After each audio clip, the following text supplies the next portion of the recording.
विधानसभा चुनावों की तैयारियों के मद्देनजर जबकि छत्तीसगढ़ में कांग्रेस को अपनी पहली सूची का इंतजार है, वहीं पर भारतीय जनता पार्टी ने मध्य प्रदेश विधानसभा चुनाव की तैयारियों के तहत 39 प्रत्याशियों की दूसरी सूची जारी कर दी है। जी दोस्तों नमस्कार, मैं हूं बीडी निजामी और आप देख रहे हैं न्यूज़ T20।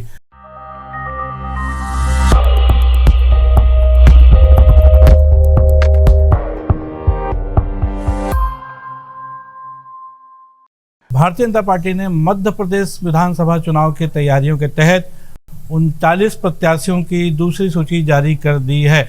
इस सूची की सबसे बड़ी खास बात यह है कि इस सूची में 3 केंद्रीय मंत्रियों और 7 सांसदों को जगह दी गई है। जिन केंद्रीय मंत्रियों को इस बार विधानसभा के चुनाव में उतारा जा रहा है, उसमें भारतीय जनता पार्टी के राष्ट्रीय महासचिव कैलाश विजयवर्गीय, केंद्रीय कृषि मंत्री नरेंद्र सिंह तोमर सहित फग्गन सिंह कुलस्ते और प्रहलाद पटेल, उदय प्रताप सिंह, गणेश सिंह, राकेश सिंह और रीति पाठक जैसे बड़े नाम शामिल हैं। कैलाश विजयवर्गीय को इंदौर 1 से विधानसभा की टिकट दी गई है।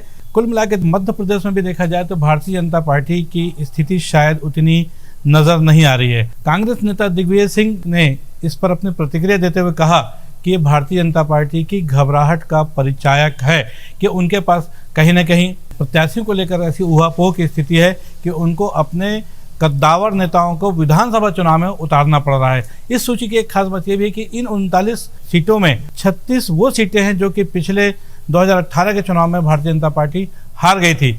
और भारतीय जनता पार्टी की जो नीति इस बार बनी है कि जो कमजोर सीटें हैं उसमें, जिसमें वो पिछला चुनाव हारे थे या लंबे समय से हारते आ रहे हैं, उस पर प्रत्याशियों के नामों की घोषणा वो सबसे पहले कर रहे हैं ताकि उन प्रत्याशियों को पूरा समय भी मिल सके। एक बात और, यूँ तो शिवराज सिंह को भारतीय जनता पार्टी की कमान संभाले हुए एक बतौर मुख्यमंत्री लगभग 20 साल का समय हो रहा है, और लेकिन इस चुनाव में भारतीय जनता पार्टी ने मध्य प्रदेश के लिए अभी तक ये ऐलान नहीं किया है कि यदि उनकी पार्टी सत्ता में आती है तो इस बार मुख्यमंत्री शिवराज सिंह चौहान ही रहेंगे। ऐसी कोई घोषणा उन्होंने नहीं किया। यह कहा गया कि एक संयुक्त रूप से भारतीय जनता पार्टी इस बार मैदान में उतरने जा रही है। यदि प्रत्याशियों के नामों पर गौर करें कि वो इतने बड़े बड़े नाम हैं, ये वो नाम है कि जो कि शिवराज सिंह चौहान का विकल्प भी बन सकते हैं। सवाल यह है कि क्या भारतीय जनता पार्टी एक बार फिर सत्ता में आएगी, क्योंकि पिछले यदि विधानसभा चुनाव की हम बात करें तो उसमें कांग्रेस पार्टी बहुत ही नॉमिनल मार्जिन से सत्ता में आई थी। लगभग 15-16 महीने के बाद ज्योतिरादित्य सिंधिया अपने 16 समर्थकों के साथ, मतलब विधायकों के साथ पार्टी छोड़कर अलग हो गए थे, तब सरकार गिर गई थी। और मार्च 2020 में आनंद फानन में शिवराज सिंह चौहान को एक बार फिर मुख्यमंत्री पद की शपथ दिलाई गई थी और वो दौर कोरोना काल था। बहरहाल माना जा रहा है कि जो 3 महत्वपूर्ण राज्य हैं जिसमें कांग्रेस जीती थी, भले ही बाद में मध्य प्रदेश में भारतीय जनता पार्टी की सरकार बन गई थी, लेकिन जहाँ तक छत्तीसगढ़ का मामला है इसमें माना जा रहा है कि यहाँ पर कांग्रेस की स्थिति बहुत मजबूत है। राजस्थान की जो स्थितियां हैं उसमें ये माना जाता है कि हर 5 साल में वहाँ पर चेंजेस होते हैं। मतलब 5 साल भारतीय जनता पार्टी की सरकार रहती है तो 5 साल कांग्रेस की रहती है, और ऐसा कम से कम 4 बार हो चुका है।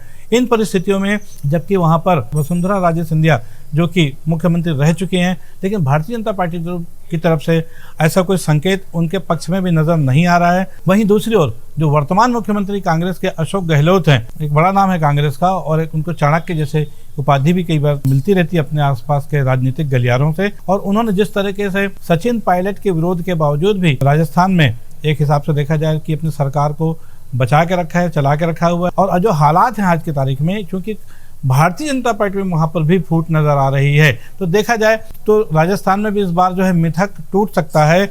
और यदि कांग्रेस वहां पर इस साल फिर सरकार बनाती है तो ये मिथक टूटेगा अल्टरनेट का, जो कि अभी तक पिछले कम से कम 4 चुनाव में देखने को मिला था। वहीं दूसरी तरफ यह है कि शिवराज सिंह चौहान 19 साल लगातार, 1 साल बीच में कमलनाथ भी थे, तो लेकिन लगभग 20 साल का अर्सा बिताने के बावजूद भी भारतीय जनता पार्टी आज इस स्थिति में नहीं है कि वो ये दावा कर सके कि अगले चुनाव में 2023 का जो अभी होने वाला है 2 महीने 3 महीने बाद, उसमें यदि भारतीय जनता पार्टी आती है उसको दोबारा मुख्यमंत्री में बनाएंगे। बहरहाल मध्य प्रदेश के बाद छत्तीसगढ़ में कांग्रेस क्या करती है इस पर फिलहाल सबकी निगाह है। अभी उनकी कोई पहली सूची जारी नहीं हो पाई है और कांग्रेस के लोगों को ये प्रतीक्षा है कि कम से कम छत्तीसगढ़ में भी एक सूची जारी हो जाए। यहाँ पर कुछ ऐसी ही रस्साकसी चल रही है, लेकिन पिछले दिनों जो जितने भी दौरे हुए हैं, चाहे वो राहुल गांधी के हों, चाहे वो प्रियंका गांधी के हों, चाहे वो मल्लिकार्जुन खड़गे हों जो कि राष्ट्रीय अध्यक्ष है, इन सब के बाद कहीं ना कहीं किसी न किसी कमेटी की मीटिंग का सवाल आया गया है और ये माना जा रहा है कि कांग्रेस की पहली सूची किसी भी समय आ सकती है। बहरहाल कांग्रेस अपनी पहली सूची कब जारी करती है और तमाम सूचियां जारी होने के बाद मध्य प्रदेश, राजस्थान और छत्तीसगढ़ के चुनाव परिणाम क्या होंगे, इस पर बड़ी उत्सुकता रहेगी। आने वाले 2 से 3 महीने राजनीतिक दृष्टिकोण से तमाम नागरिकों के लिए, यहाँ के लोगों के लिए, पूरे देशवासियों के लिए बहुत ही उत्सुकता का केंद्र रहेंगे, इसमें कहीं कोई दो राय नहीं है। बहरहाल सबके साथ हमको भी उस समय का इंतजार है। आज के लिए बस इतना ही, फिर मिलेंगे कल किसी नई खबर के साथ, किसी नए विश्लेषण के साथ। तब तक के लिए दीजिए इजाजत। जय हिंद, जय भारत, जय छत्तीसगढ़।